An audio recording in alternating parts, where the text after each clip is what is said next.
Throughout the centuries, the seas and oceans of the world have presented an irresistible challenge to the questing spirit of man. Step by step, that challenge has been met.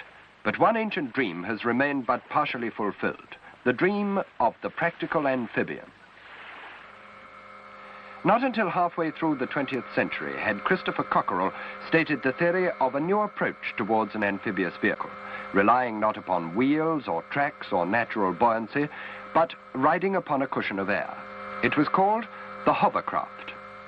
With their long and distinguished background of marine and aeronautical engineering, it was natural that the Vickers organization should have at once been interested.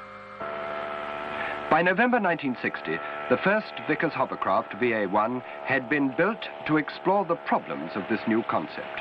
As small, practical, and uncomplicated as possible, VA-1 soon demonstrated that there was still a long, hard way to go.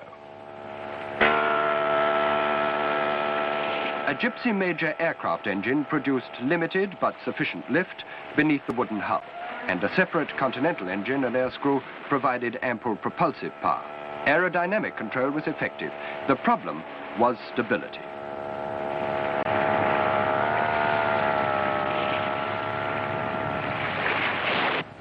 Research work with models made possible the analysis of the problems revealed by the prototype.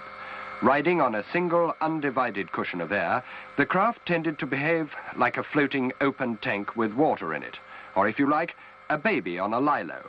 When disturbed, it showed a regrettable reluctance to return to its original attitude. What then if the air cushion were divided, in this case quartered, by ducting air under pressure from the fan, and thereby, as it were, quilting the cushion? The effect of these stability slots, as they're called, is to prevent cross-flow of air between the main peripheral nozzles.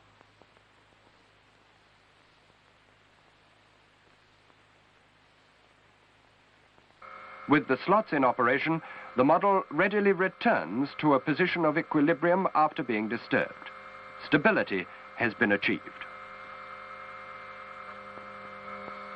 Meantime, work on the long-term development of the project has continued, and models under test begin to reveal the shape of things to come. At the Vickers Works at South Marsden near Swindon, complete design, research and experimental facilities are at the disposal of the Cushioncraft team. Wind tunnel tests play an invaluable part in the work, and the behavior of models can be subjected to the most searching scrutiny. The object of this particular study was the effect of the positioning of the air intakes on the distribution to the peripheral jets and the consequent possible effect upon stability.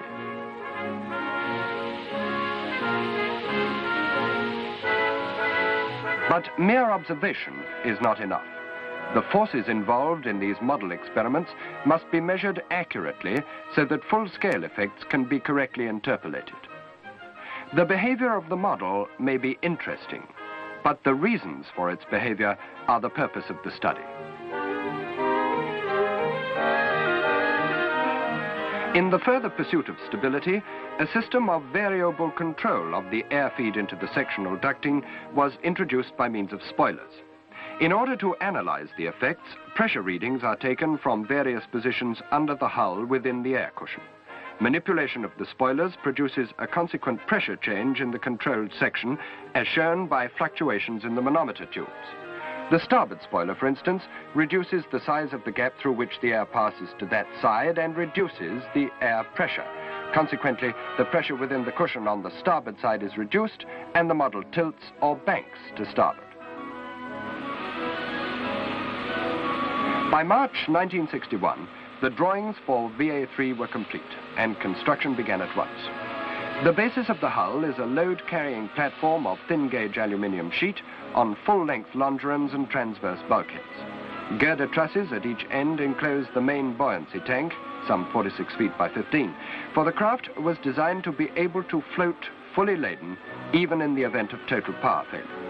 Its purpose was to provide practical experience of commercial hovercraft operation, and from the outset, the most stringent requirements of safety were met in both design and construction standards. The long-established craftsmanship of the former aircraft constructors was at a premium.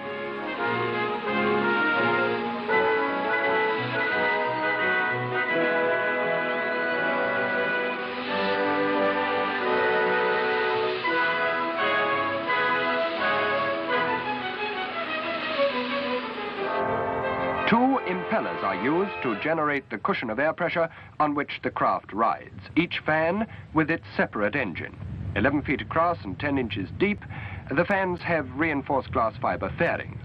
They are of the outward flow centrifugal type with steel spokes and aerofoil blades. At 450 RPM, the fans generate sufficient pressure for a clean liftoff from whatever surface the hull may be resting on.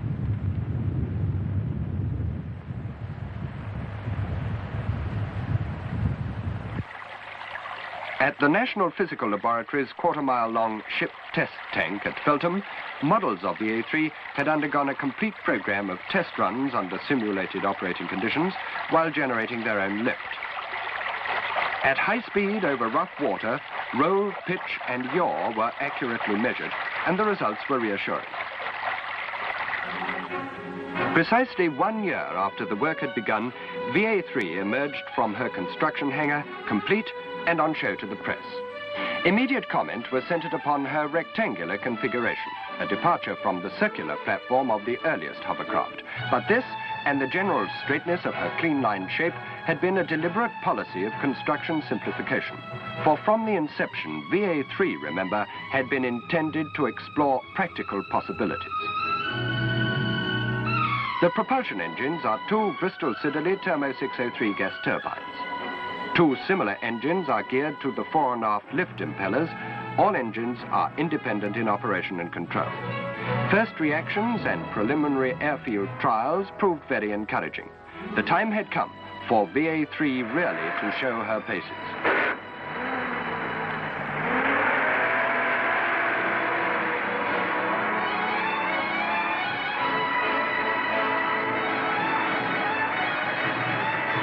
Down the years, many an exciting project has left Vickers Works under the cloak of darkness.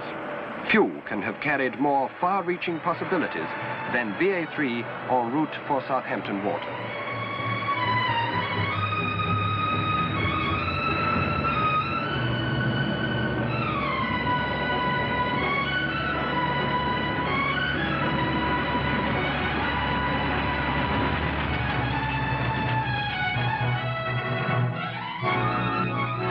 May the 17th, 1962. The company's former seaplane slipway on the River Itchen, and VA3 now wears the livery of her first operator, British United Airways.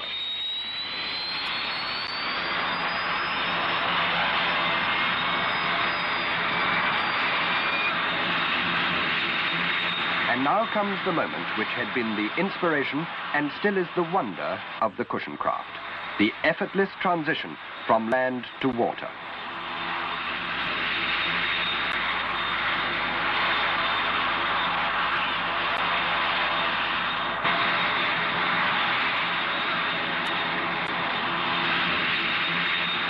Captain Leslie Cahoon finds the craft so responsive to her controls that he is very soon making high-speed runs.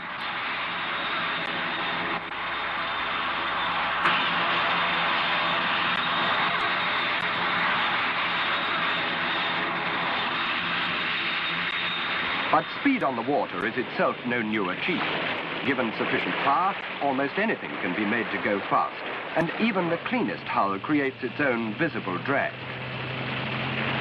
In complete contrast, notice the comparative absence of wake behind the cushion craft at speed.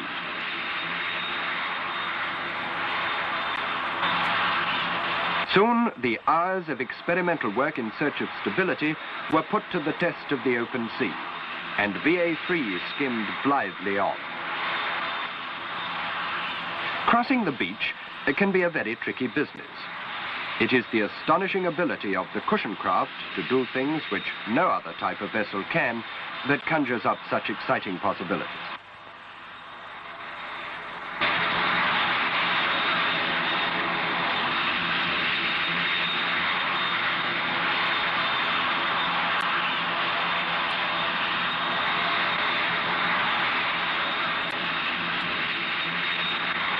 Only a vehicle supported on air can so disdainfully ignore the terrain it travels. Again, let's analyze the secret of this versatility. The two engine-driven fans provide the lift, Air under pressure is blown inwards at 30 degrees from the peripheral nozzles and at controllable rates from the sectional ducting.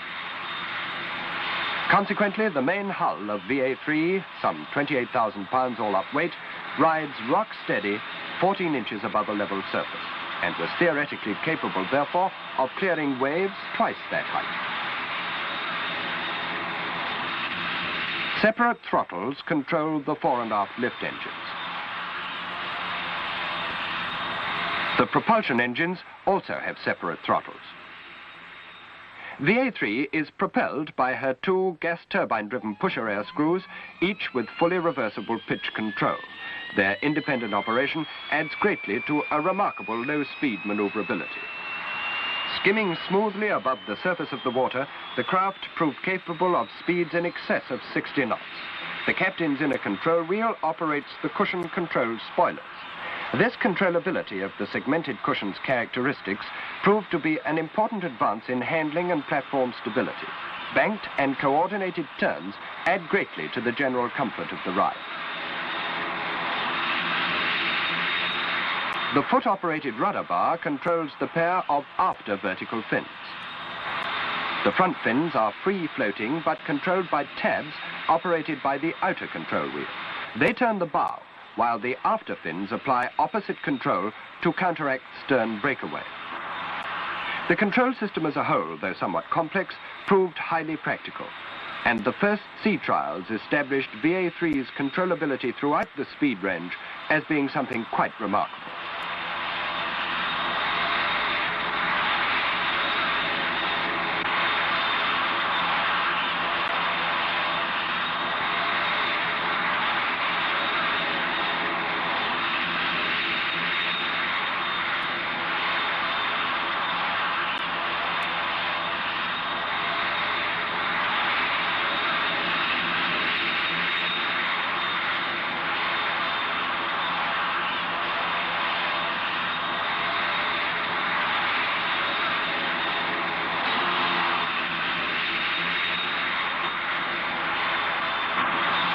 But excellent as her seagoing performance proved to be in terms of maneuverability, speed, acceleration of 0 to 50 knots in 15 seconds, and a unique ability to stop from 40 knots in 3 times her own length, it was, quite rightly, the amphibious nature of the craft which fired the imagination of the public.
Transport means communication, and so does television.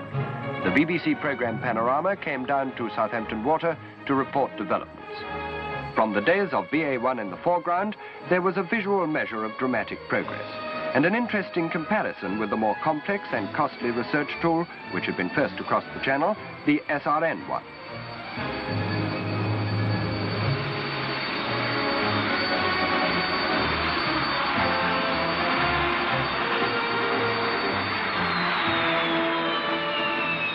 As has become almost inevitable on such occasions, Mr. Richard Dimbleby presided, for history was, after all, in the making. Preliminary trials concluded, the operational phase now lay ahead. VA3 had been awarded the world's first license to carry fare-paying passengers in a hovercraft. But Southampton Water, though convenient for development purposes, was not considered a sufficiently exacting theatre for genuine operational experience. Having hovered her way to the docks, a suitable ramp could have saved a lot of trouble, for VA3 was now shipped to Birkenhead. From what we have seen, it is clear that estuaries are one of the many potential hazards to normal communication in which cushion craft may play an invaluable role. The inroads of the sea into the coastline of the British Isles involve overland detours totaling many hundreds of miles. But tidal estuaries are notoriously hazardous to shipping, and the Dee is no exception. Despite, and indeed because of this, the first commercial hovercraft service in the world was planned to span the treacherous coastline between the North Wales resort of Rhyl and Wallasey in Cheshire.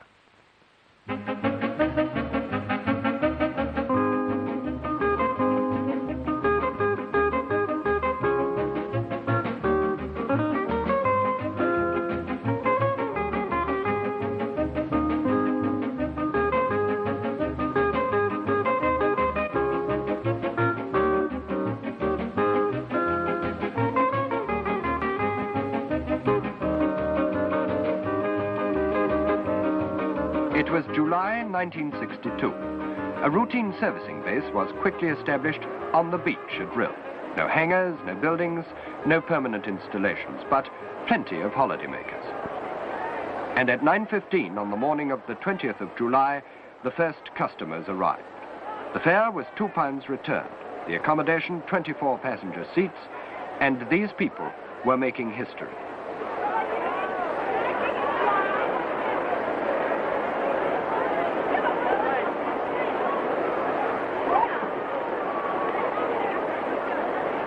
As is the custom of the British Post Office, some special mail was put aboard. As is the custom of aviators, so were some special females.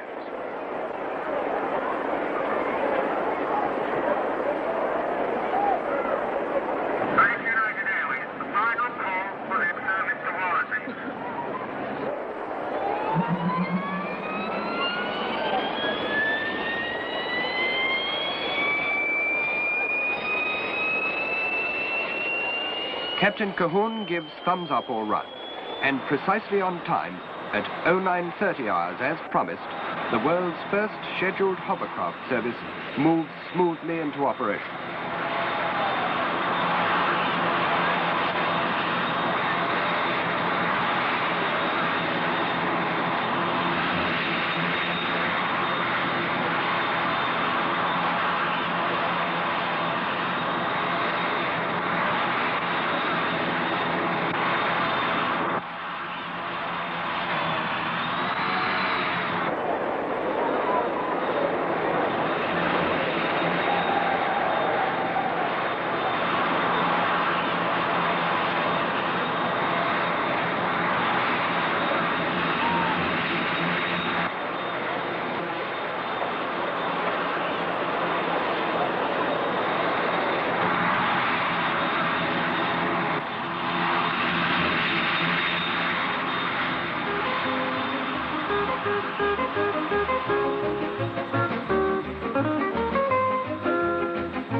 It's 40 dreary miles from Rhyl to Wallasey by road.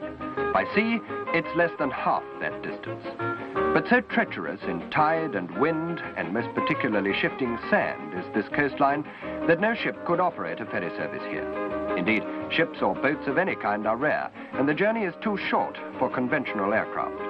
But for the men who built and were prepared to operate VA3, the setting presented an irresistible challenge.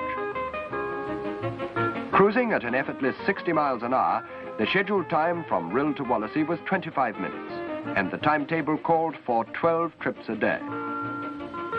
The pessimists had doubted the ability of the craft's limited hover height to cope with open sea conditions. In fact, it was the designers who were proved to have been, if not pessimistic, at least overcautious.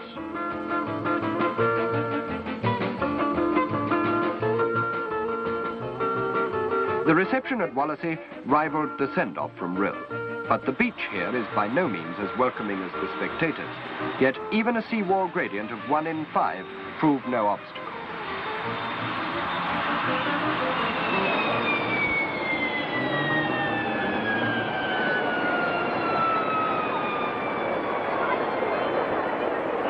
Passengers were delighted with the interior appointments of the hover coach, as she came to be called. Seating, trim and decor are well up to world airline standards.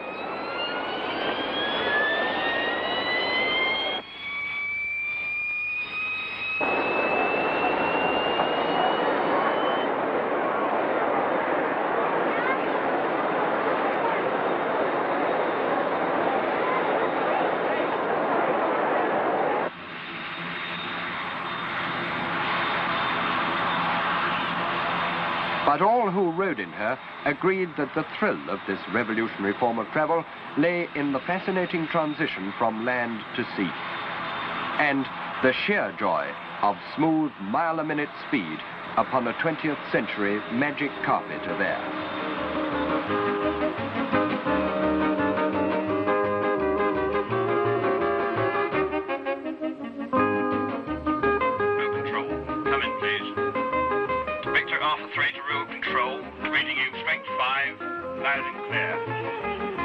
We are now passing Prestatting.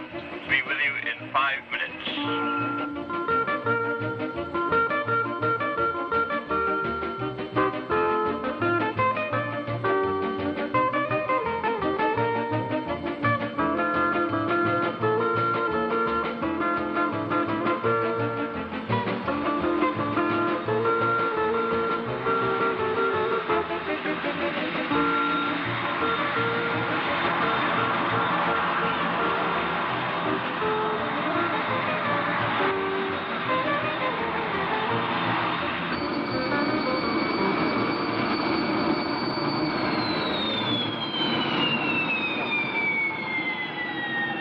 All too soon, the trip is over. The first southbound passengers must make way for the second northbound. But passenger reaction is an important aspect of the study. The press shrewdly discerns a major story of British achievement. Captain Leslie Cahoon and his co-pilot Raymond Old have made world headlines in transportation. But play it cool, man. An Englishman's home is still, after all, his castle.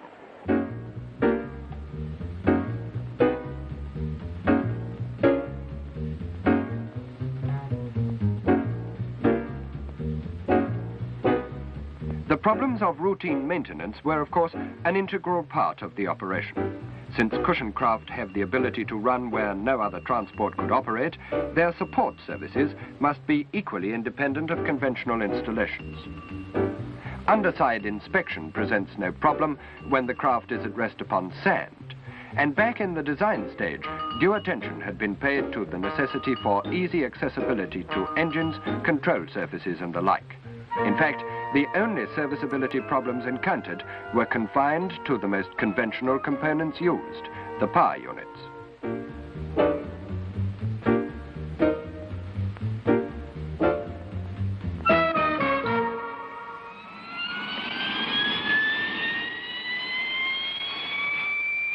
The original schedule had called for 2 months operation, and 8 weeks from the end of July is bound to include the English summer at its best. But the British are a hardy race.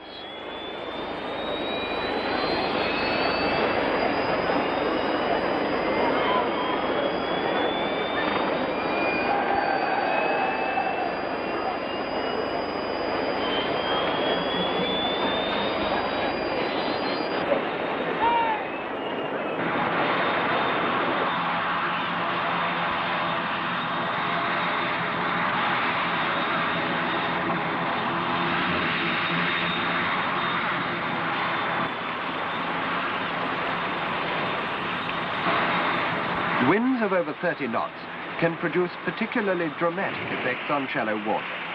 In conditions such as these, VA3 positively defied the prognostications for her bad weather performance and gamely coped with seas twice the size of those for which she had been designed.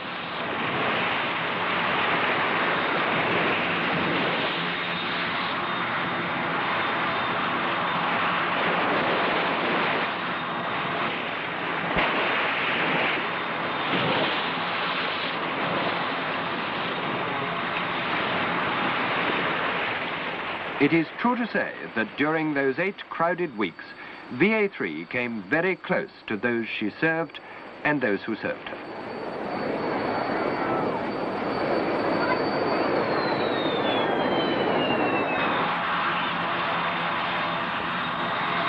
a new transport link was forged across remarkably difficult terrain. Possibilities of far-reaching economic significance, particularly in the more remote and inaccessible areas of the world, were revealed against the background of the typical British holiday resort.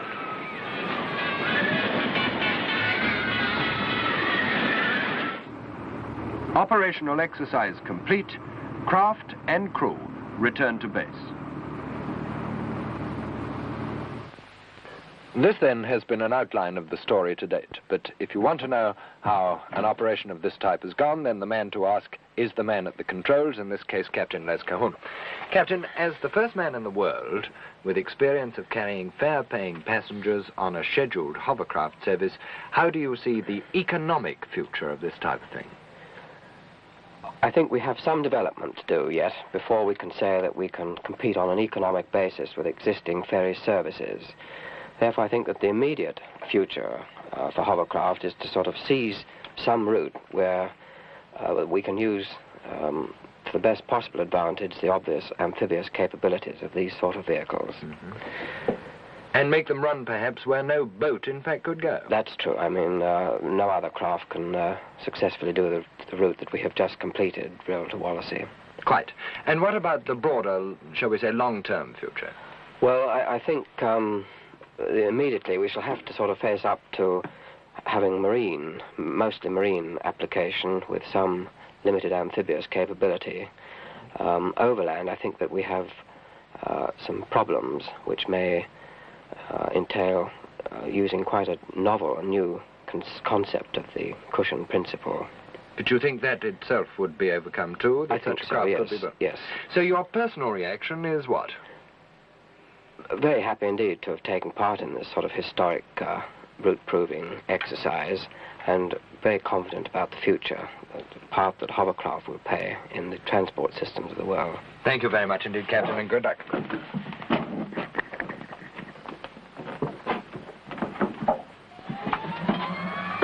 Full up. Lifting off. Full lift power, right foot off now.